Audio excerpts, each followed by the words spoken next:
Good morning. This is Lucille Allen from Remax Gold. Thanks for watching my little slide. As many of you know, due to a lawsuit that was recently settled by the National Association of Realtors, there's a new model that affects the way people buy and sell homes across the United States. This short slideshow will help you to understand what the new rules mean for you as a buyer and as a seller. Thanks for giving it your time. First, to understand the new rules, it's important to know how the real estate transactions worked up until recently. In the old model, a seller's agent, after doing a great deal of homework, would sit down with the seller to present a selling package.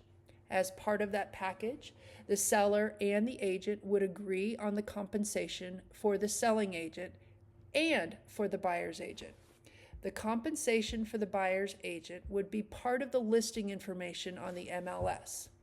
Now, the purpose of offering a buyer's agent compensation is to provide incentive for bringing a buyer and compensating her for completing the transaction.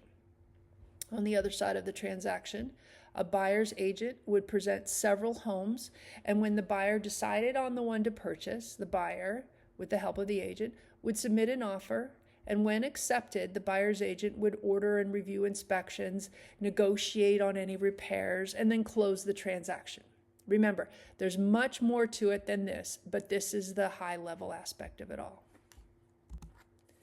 In the old model, this is how the money was distributed.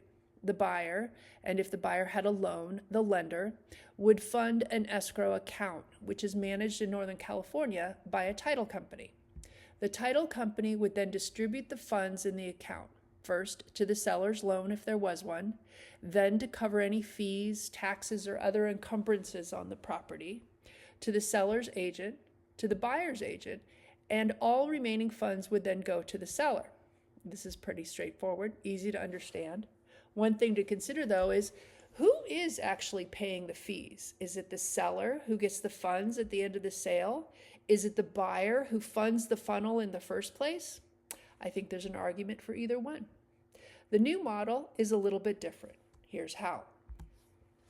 In the new model, when a seller's agent meets with a seller and they decide to work together as part of the contract they sign, they negotiate and come to agreement on the compensation for the seller's agent. There will likely also be discussion as to whether there will be compensation offered by the seller to the buyer's agent. But the buyer's agent compensation will no longer be posted in the MLS. It is now done differently. On the other side, here's a very new change. When a buyer enlists an agent to help them find a home, they are now required to sign one of two documents that will allow the agent to represent the buyer. We are now required to have this form signed before we can show you a property. The first document to accomplish this requirement is called the Property Showing and Representation Agreement. This is a shorter form, and it's limited to 3 properties that the buyer can see. This is a good place to start in order to develop a relationship between the agent and the buyer. Once this is complete and the relationship is secure, the second document can be used.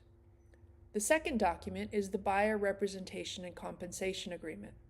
It will be in effect for up to 3 months, and it will allow the agent to show the client as many properties as they'd like to see.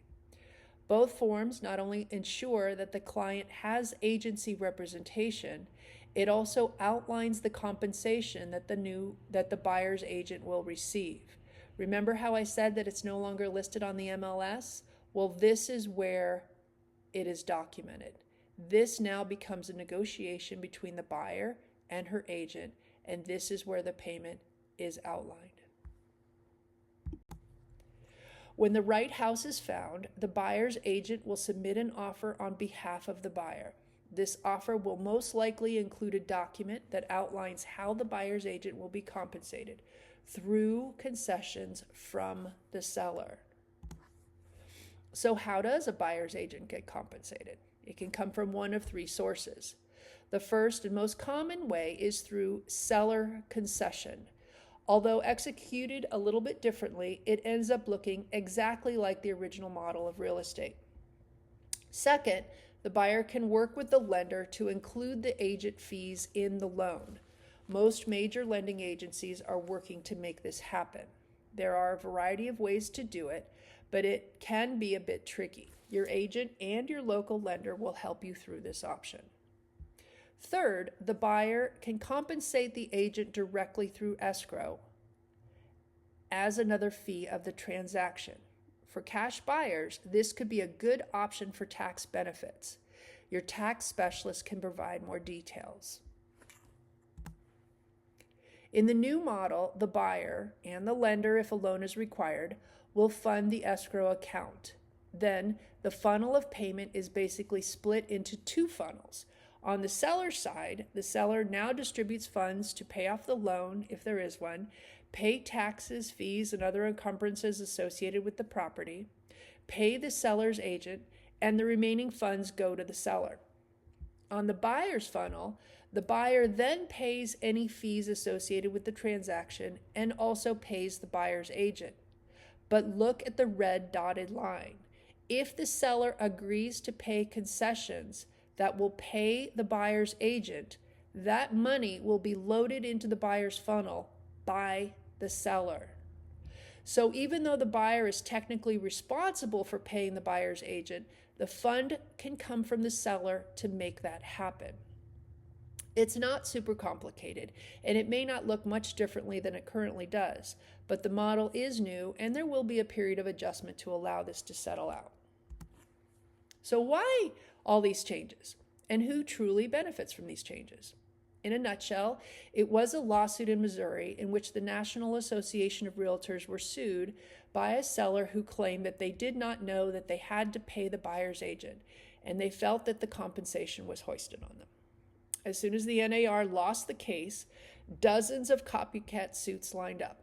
And in order to avoid all the financial costs of going into legal battles, the NAR offered these changes in order to allow its members to do what it always does best: help their clients buy and sell homes. Especially in California, realtor compensation has always been and will always be negotiable. And now, for good or bad, compensation will be much more of a part of the conversation in a real estate transaction.